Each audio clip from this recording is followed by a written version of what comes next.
Thank you, brothers and sisters, for that welcome, and thank you for this opportunity to talk with you this evening. I thought a great deal about what's happening to our children in public schools.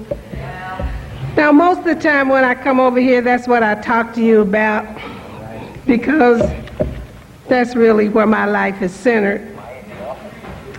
But it occurred to me that Alton's been in this struggle, and I'm very concerned about how we're progressing in it. So I thought a lot about it, sisters and brothers, and titled what I want to share with you tonight called Black People Still Don't Get It. All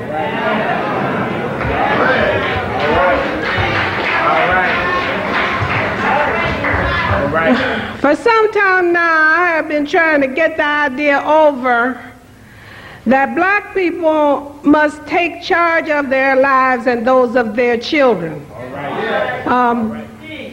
We can't leave this to other people to do, because they're not going to do it. And we cannot sit around wringing our hands and shaking our heads and talking.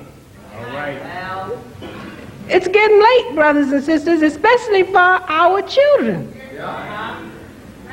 Now, when it gets to the point that the way we live is destructive and leads to our extermination, then we have to think about what has happened to our culture. And we need to take a long, serious look at our condition now. Amen. Go right there. Go ahead. If culture is the sum total of artifacts which any group accumulates in its struggle for survival and autonomy, then it's dynamic, because it's a struggle. It's not static. It doesn't stand still and never change. It changes with the condition, okay? Because as you try to survive and to be self-autonomous, and the conditions change that keep you from doing that, you change in order to combat those conditions. Am I making sense to you? Okay. Now, what is survival? I mean, you know, what survival means that the group has to do at least three things. One, the group has to see that each individual member keeps himself or herself in good enough mental, moral, spiritual, and physical health long enough to reproduce that self and then take care of whatever you reproduce. That's the least. If you don't do that, the group dies. It's gone. Okay. So that's what survival means. In order to be self-autonomous, it means that the group has to have within its control the means to assure its survival. You can't depend on nobody else to do that. That's not going to happen. That's not the way the world works. Now, what are the chief obstacles to survival? Okay, let's just be real. What are they? One is nature. You got to have within the means of the group some way for the group to survive earthquakes, floods, hurricanes, tornadoes, whatever. Right? So nature is one. Other men and women who might want to take your land, water, means of survival. And yourself. You can't become no cotton-picking drug addict, alcoholic, and kill yourself. Right? That's right. Okay. Those are the obstacles. Now, the culture that we pass down from generation to generation is supposed to help the group to survive and to be self-autonomous. The major way that we pass this culture on is through what? Groups. Family, church, school, organizations like this. Those are the means. Okay, now, unfortunately for us, we live in a country where the overriding values of the country are against us. For instance, these overriding values put in the positions of privilege people who are white, All right. People who are male and people who are wealthy. All right. And these three groups dominate the society.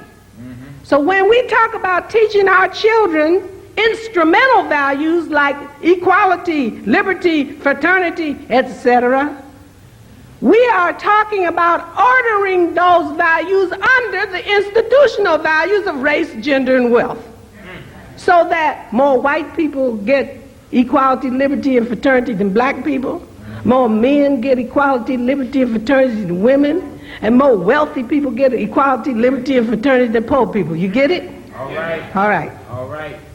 It doesn't do enough then, ladies and gentlemen, for us to teach our children about the instrumental values, if we don't teach them the impact of the institutional values on the distribution of the latter. Otherwise, our kids don't get the full message and don't know how to behave. Now, when I was a young woman looking for a job in 1947, the newspapers would advertise, "No Negroes need apply." All right. Chicago, Illinois, March 28, 1947. Chicago, Illinois. I did not say Mississippi. All right. North. I was up north. All right. Right. So, what did that say? That said that on March 28, 1947, when I was looking for my first job, affirmative action was for white people. Now, just because we didn't call it that then, ladies and gentlemen, doesn't mean it wasn't. And now that it's our turn to have affirmative action, it's suddenly no turns. No turns. It's always our turn. Right? It's always white people's turn for affirmative action. Nobody else gets a turn. So much for taking turns. But isn't that what we teach for 2 weeks in kindergarten? Oh, the teacher tells you, your child has to learn to take a turn. We teach him take a turn in kindergarten, take a turn in first grade, take a turn in second grade, wait your turn in third grade, don't butt in fourth grade, stay in line in fifth grade. When you get to be an adult, you stand and queue up at the cashier. Take your turn, wait your turn. But don't nobody take no turns in this country. It's always the white man's turn. It's always the rich man's turn. It's always their turn. All right. So much for taking turns.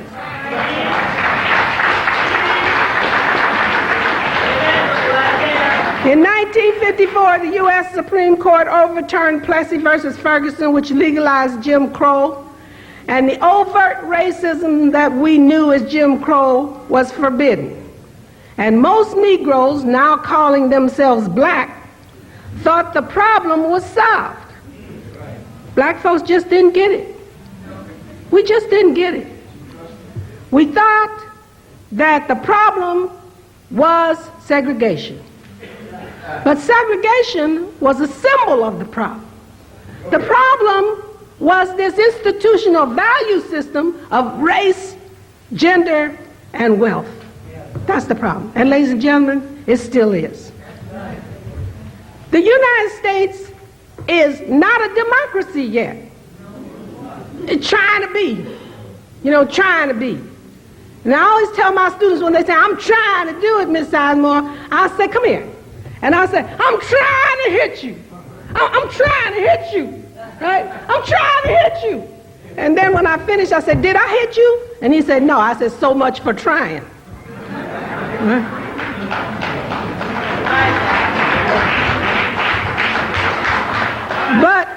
But the United States is a capitalist country. It is that. Now, if it can be a democracy within the parameters prescribed by the capitalist paradigm, it does it. But when it can't, it won't. The basic premise of capitalism is to make a profit by any means necessary. And the unit of measure is the United States dollar. And ladies and gentlemen, it is taboo to teach this to your children. When I say taboo, I mean it's forbidden. For instance, if anybody gets up in front of a class and tries to teach